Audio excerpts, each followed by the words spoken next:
Hi hello നമസ്കാരം. ഇന്നൊരു പുതിയ വ്ളോഗുമായിട്ടാണ് ഞാൻ വന്നത്. ശിവരാത്രി വ്ളോഗ്. എല്ലാ ശിവരാത്രിയിലും ഞാൻ നാട്ടിൽ പോകാറുണ്ട്. കഴിഞ്ഞ ഇയറിലും ഞാൻ വ്ളോഗ് ഇട്ടിട്ടുണ്ടായിരുന്നേ. അപ്പോൾ ഇത്തവണ മാമിയും കൂടി ഉണ്ടായിരുന്നു. അപ്പോൾ ഞാനും മാമിയും കണ്ണനും കൂടെയാണ് എറണാകുളത്ത് നിന്ന് നാട്ടിലേക്ക് പോയത് ശിവരാത്രി കൂടാൻ വേണ്ടിയിട്ട്. ഞങ്ങൾ അതിരാവിലെ അല്ല കേട്ടോ അമ്പലത്തിൽ പോയി ഇങ്ങനെ റെഡിയായിരിക്കുന്നത്. ഇപ്പോൾ സമയം 10:45 കഴിഞ്ഞ്. കാരണം രാവിലെ അമ്പലത്തിൽ പോയി കഴിഞ്ഞാൽ ഭയങ്കര ക്യൂ ആണെന്ന് പറഞ്ഞു. നിർമ്മാല്യം തൊഴാൻ തന്നെ ഭയങ്കര ക്യൂ ആയിരുന്നു. അതുകൊണ്ട് ഞങ്ങൾ ആ സമയത്ത് പോയില്ല. അപ്പം തൊഴാനായിട്ട് വൈകുന്നേരം തൊഴാൻ പോകാൻ പറ്റില്ല, ഒട്ടും ഭയങ്കര തിരക്കാണ്. അപ്പം ഒരു 10:30 11:45 ആകുമ്പോൾ ഭയങ്കര വെയിലാണല്ലോ. അപ്പോൾ തിരക്ക് കുറയും എന്നുള്ള ഉദ്ദേശത്തോടു കൂടി ഞാൻ, കിങ്ങിണി, മാമി, കണ്ണൻ ഞങ്ങൾ അമ്പലത്തിൽ പോവുക. കണ്ണൻ ഞങ്ങളെ കൊണ്ടാക്കാനേ പോകുന്നുള്ളൂ കേട്ടോ. അവൻ അമ്പലത്തിലൊന്നും വരുമൊന്നുമില്ല. ഞങ്ങളെ ജസ്റ്റ് കൊണ്ടുവന്നാക്കാൻ വേണ്ടിയിട്ടാണ് അവൻ വന്നത്. അങ്ങനെ ഞാൻ നട്ടപ്ര വെയിലത്ത് ഞങ്ങൾ 3 പേരും കൂടെ അമ്പലത്തിലെത്തി. അപ്പോഴും നിങ്ങൾ നോക്കിക്കേ ക്യൂവിൻ്റെ ഒരു അപ്പോഴും വെയിലത്ത് നിന്ന് ക്യൂ നിൽക്കുകയാണ്. തീരെ സഹിക്കാൻ മേത്തിട്ട് കുടയൊക്കെ ചൂടി നിന്ന്. അപ്പോൾ അങ്ങനെ തൊഴാൻ വേണ്ടിയിട്ടാണ്. അല്ലെങ്കിൽ പിന്നെ വൈകുന്നേരം പോകുന്ന വെച്ചാൽ നടക്കില്ല. അത് രാവിലെയും ഭയങ്കര ക്യൂ ആണ്. അപ്പം നമ്മൾ നാട്ടിലുള്ള ആൾക്കാരല്ലേ, ദൂരത്തുനിന്ന് വരുന്നവർക്ക് സൗകര്യത്തിന് വേണ്ടി നമ്മൾ ഇത്തിരി 10-11 മണിയായിട്ട് തൊഴാൻ പോകാമെന്ന് വിചാരിച്ചു. അങ്ങനെ നമ്മളെ അമ്പലത്തിൽ മാമിക്ക് പറയിടണമായിരുന്നു. വീട്ടിലെ പറയൊക്കെ 8 ദിവസമായിട്ട് ഉത്സവം ഉള്ളതുകൊണ്ട് ഈ ദിവസങ്ങളിൽ കഴിഞ്ഞ കുറേ ദിവസങ്ങളായിട്ട് വന്ന് പറയൊക്കെ ഇട്ടായിരുന്നു. പിന്നെ മാമി ഇല്ലല്ലോ. മാമി ഇപ്പോൾ ഇതിനു വേണ്ടി മാത്രമാണല്ലോ വന്നത്. അപ്പം മാമി അമ്പലത്തിൻ്റെ ഫ്രണ്ടിൽ നിന്ന് പറയൊക്കെ ഇട്ട്. കാരണം ഇതിന് എക്സാക്ട്ലി ആ സമയത്ത് പോകാൻ കാരണം പറയിടേണ്ടി വയ്ക്കുകയാണ്. വൈകുന്നേരമൊന്നും അവിടെ ഒന്നും അടുക്കാൻ ഒക്കത്തില്ല, ഭയങ്കര ജനത്തിരക്കായിരിക്കും. അപ്പോൾ അതുകൊണ്ടാണ് ഈ നട്ടപ്ര വെയിലത്ത് തൊഴാനൊക്കെ പോയത്. ഉച്ചവരെ നട തുറന്ന് തന്നെ ഇരിക്കും. അതുകൊണ്ട് പിന്നെ നമുക്ക് തൊഴാൻ പറ്റുമോ എന്നുള്ള വിശ്വാസത്തിലാണ് ആ സമയത്ത് പോയത്. പക്ഷേ ആ സമയത്തായാലും ക്യൂ ആയിരുന്നു. അപ്പോൾ അങ്ങനെ മാമി പറയിടുന്ന രംഗങ്ങളാണ് നിങ്ങൾ കണ്ടുകൊണ്ടിരിക്കുന്നത്. മാമിയുടെ മക്കളുടെ പേരിലൊക്കെയാണ് പറയിടുന്നത്. മക്കളെ, മിസ്റ്റർ പ്രവീൺ ആൻഡ് പ്രസീത, നിങ്ങളുടെ പേരിലാണ് പറയിട്ടിരിക്കുന്നത്. അപ്പോൾ ഞങ്ങൾ എന്നിട്ട് തിരിച്ചൊക്കെ വന്നിട്ട് ഇതിപ്പം വൈകുന്നേരമായി. ഇന്ന് ശിവരാത്രിയുടെ അന്ന് വൈകുന്നേരമാണ്. അപ്പം മാമിയൊക്കെ 2 മാമിമാരും റെഡിയായി. പിന്നെ സിന്ധുവും ഞാനും കിങ്ങിണിയും ഒക്കെ റെഡിയായിട്ട് നടന്നു പോകും കേട്ടോ. വണ്ടി കൊണ്ട് പോയാൻ രക്ഷയില്ലാത്തത് കൊണ്ട് നടന്നാണ് അമ്പലത്തിലേക്ക് എത്തിയത്. ഞങ്ങൾ സന്ധ്യയ്ക്ക് മുമ്പ് തന്നെ ഒരു 6:30 ആയപ്പോൾ അമ്പലത്തിൽ. എന്തിനാണെന്നറിയാമോ? സീറ്റ് പിടിക്കാൻ വേണ്ടിയിട്ട്. അപ്പോൾ അല്ലെങ്കിൽ പ്രോഗ്രാം കാണാൻ സീറ്റ് കിട്ടത്തില്ല. അപ്പോൾ അതുകൊണ്ട് നേരത്തെ തന്നെ ഞങ്ങൾ എത്തി. അവിടെ എത്തിയപ്പോഴത്തേക്ക് അവരെയൊക്കെ സീറ്റിനകത്ത് ഇരുത്തിയിട്ട് ഞാനും കിങ്ങിണിയും കൂടെ ഐസ്ക്രീം വാങ്ങിക്കാൻ പോകുന്ന ലക്ഷണങ്ങളാണ് നിങ്ങൾ കണ്ടുകൊണ്ടിരിക്കുന്നത്. അവിടെ ചെന്നപ്പോൾ ഒരു ഐസ്ക്രീമൊക്കെ കഴിക്കണ്ടേ. അപ്പോൾ അതിന് വേണ്ടിയിട്ടാണ് പോകുന്നത്. അപ്പം കെട്ടുകാഴ്ചകളൊക്കെ ഒരു സൈഡിൽ നടക്കും, ഇപ്പുറത്ത് പ്രോഗ്രാം. അങ്ങനെ ഒരാൾക്കും ബോറടിക്കാത്ത രീതിയിലാണ് സംവിധാനങ്ങൾ ഉണ്ടാക്കിയിരിക്കുന്നത്. അപ്പോൾ ഓണത്തിനായിട്ട് ഇങ്ങനെ അലഞ്ഞ് തിരിഞ്ഞ് കാഴ്ചകളൊക്കെ കണ്ടു കിടക്കാൻ കുറേ ആൾക്കാർ അപ്പുറത്തുണ്ടാകും, ഇപ്പുറത്ത് സ്റ്റേജ് പ്രോഗ്രാമിന് വേണ്ടിയിട്ട്. ഈ സ്റ്റേജ് പ്രോഗ്രാം മെയിനായിട്ട് അത് ഉദ്ദേശിക്കുന്നത് ഈ നോയമ്പെടുക്കുന്നവരുണ്ടല്ലോ, വ്രതം എടുക്കുന്നവർക്ക് ഉറക്കമൊഴിഞ്ഞിരിക്കുമ്പോൾ അവർക്ക് വേണ്ടിയിട്ടാണ് ഈ സ്റ്റേജ് പ്രോഗ്രാം. രാവിലെ തൊട്ട് ഫുൾ ടൈം പ്രോഗ്രാമാണ്. പകലും രാത്രിയും മുഴുവനും, പിറ്റേ ദിവസം രാവിലെ വരെ ഉണ്ട്. അങ്ങനെ ആദ്യം തന്നെ ഡാൻസായിരുന്നു ഞങ്ങൾക്ക് ഉണ്ടായിരുന്നത്.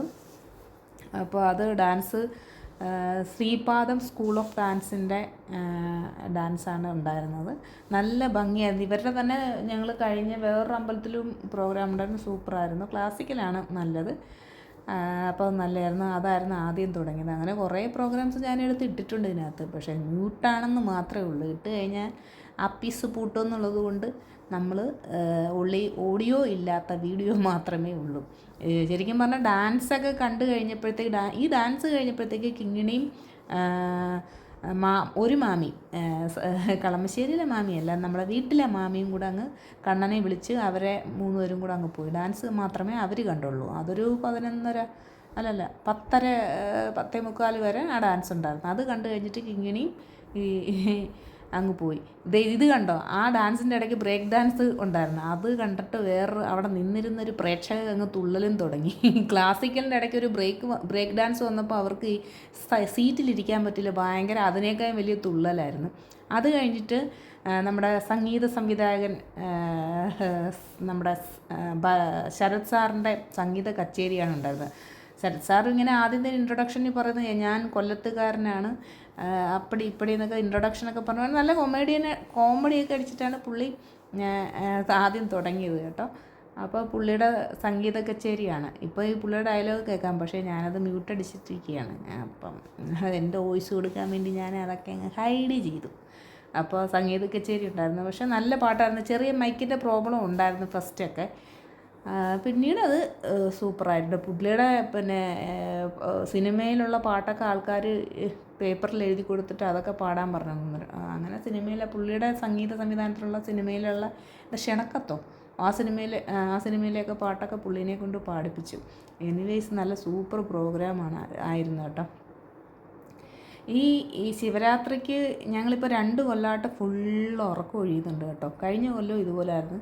അന്ന് ഞാനും സിന്ധു മാത്രമായിരുന്നു കഴിഞ്ഞ കൊല്ലം. ഇത്തവണ മാമിയും കൂടെ ഉണ്ട്. മാമി എന്തായാലും ഫുൾ ടൈം ഇരിക്കുമെന്ന്, ഉറങ്ങാതിരിക്കുമെന്നാണ് പറഞ്ഞ് വന്നിരിക്കുന്നത്. അതോ നിങ്ങൾ പോയാലും ഞാൻ അവിടെ തന്നെ ഇരുന്ന് ഫുള്ള് കാണുമെന്നൊക്കെയാണ് മാമി ചലഞ്ച് ചെയ്ത്. പക്ഷേ കുറച്ച് കഴിഞ്ഞ് മാമിക്ക് 2 മണിയായപ്പോൾ മാമിക്ക് ചെറുതായിട്ട് വീട്ടിൽ പോയിക്കോണമെന്നുണ്ടായിരുന്നു. പക്ഷേ ഞങ്ങൾ കൊണ്ടുപോയില്ല, രാവിലെ കൊണ്ടുപോയുള്ളൂ. ശരത് സാറിൻ്റെ പരിപാടി, അതായത് സംഗീത കച്ചേരി കഴിഞ്ഞിട്ട് ഇപ്പോൾ ഒരു പുതിയൊരു സാധനം ഉണ്ടല്ലോ, കൈകൊട്ടിക്കളി. പണ്ടൊക്കെ നമ്മൾ തിരുവാതിരയല്ലായിരുന്നു, ഇപ്പോൾ എല്ലാ അമ്പലത്തിലും എല്ലായിടത്തും ഇപ്പോൾ ഒരു കൈകൊട്ടിക്കളി എന്ന് പറയുന്നൊരു പുതിയ സംഭവമുണ്ട്. ഞാനത് അധികം കണ്ടിട്ടില്ല, പക്ഷേ ഇത്തവണ അത് കണ്ടു കേട്ടോ. പക്ഷേ ഇത് ഈ നല്ല പാട്ട് വെച്ചിട്ട് നല്ല ഓളാണ്. പാട്ടുണ്ടായിരുന്നു നിങ്ങൾക്ക് നന്നായിട്ട് രസിക്കാൻ പറ്റുന്നൊരു സംഭവമായിരുന്നു. പക്ഷേ ഇതിപ്പോൾ മ്യൂട്ടടിച്ചതുകൊണ്ട് എന്തോ വെറുതെ തുള്ളൽ പോലെ നിങ്ങൾക്ക് തോന്നത്തുള്ളൂ. ബട്ട് ആക്ച്വലി അത് സൂപ്പറായിരുന്നു കേട്ടോ ഈ കൈകൊട്ടിക്കളി. തിരുവാതിരയുടെ പോലെ കുറേ പെൺകുട്ടികളുണ്ടാവും, ബട്ട് ഇത് വേറെ രീതി. ഞാനിതിനെ ഒരു കൊള്ളത്തില്ല, വൃത്തികെട്ട സാധനം അങ്ങനെയൊക്കെയുള്ള രീതിയിലായിരുന്നു ഇത് കാണാനായിട്ട് ഇരുന്നത്. പക്ഷെ കണ്ടു കഴിഞ്ഞപ്പോൾ അവരെ പാട്ടും എല്ലാം കൂടെ, അവരുടെ ഡാൻസും അവരുടെ ആ കളിയും എല്ലാം കൂടെ അപ്പോൾ നല്ലൊരു സൂപ്പർ വിഷ്വലായിരുന്നു. പിന്നെ അതിനകത്ത് അവർക്കൊരു ഡ്രോബാക്ക് പറ്റിയത്, വിളക്ക് കത്തിച്ചപ്പോഴത്തേക്ക് സ്റ്റേജിലെ ലൈറ്റ് ഓഫ് ചെയ്യണമായിരുന്നു, എന്നാലേ അതിനകത്തൊരു ഗുമ്മുണ്ടാവുള്ളൂ. എന്നാൽ അത് അവരുടെ സംവിധാനത്തിൽ വന്ന പാളിച്ചയായിരുന്നു. കുട്ടികളൊക്കെ തന്നെ ഉണ്ടാക്കിയതൊക്കെ ആയിരിക്കും. എന്തായാലും അത് ആ സ്റ്റേജിൽ ഫുൾ വെളിച്ചത്തിലാണ് അവരുടെ ആ ലൈറ്റിങ്, ഇപ്പം കാണുന്നില്ലേ ആ ലൈറ്റിൻ്റെ പരിപാടി വെച്ചത്. അതൊരു നെഗറ്റീവായിട്ട് എനിക്ക് തോന്നി. അപ്പോൾ അത് ആൾക്കാർ പറഞ്ഞിട്ടുണ്ടാവും നെക്സ്റ്റ് ടൈം അവർ ശരിയാക്കുമെന്ന് വിചാരിക്കുന്നു. എന്തായാലും ഇനിയിപ്പോൾ അങ്ങനെയൊക്കെ നോക്കിയാലും സൂപ്പറായിരുന്നു കേട്ടോ പ്രോഗ്രാം. ഇപ്പം തന്നെ എത്ര മണിയായിട്ടുണ്ടാവും എന്നറിയാമോ? 2:45 കഴിഞ്ഞിപ്പോൾ തന്നെ. അത് കഴിഞ്ഞിട്ടാണ് നമ്മളെ കണ്ണൻജി നാഥ്, നിങ്ങൾക്ക് എല്ലാവർക്കും അറിയാമായിരിക്കും, വളരെ യൂട്യൂബിൽ ഫേമസ് ആയ ഒരു ഫാമിലിയാണ്. അവരുടെ വീട്ടിലെ എല്ലാവരും സംഗീതവും ഡാൻസും മാത്രമാണ്. അവർക്ക് യൂട്യൂബ് ചാനൽ, വളരെ ഹിറ്റ് യൂട്യൂബ് ചാനലുള്ളതാണ്. കണ്ണൻജി നാഥ് ആലുവയിലുള്ള ആൾക്കാരാണ്. യൂട്യൂബിൽ അടിച്ചാൽ അറിയാൻ പറ്റും.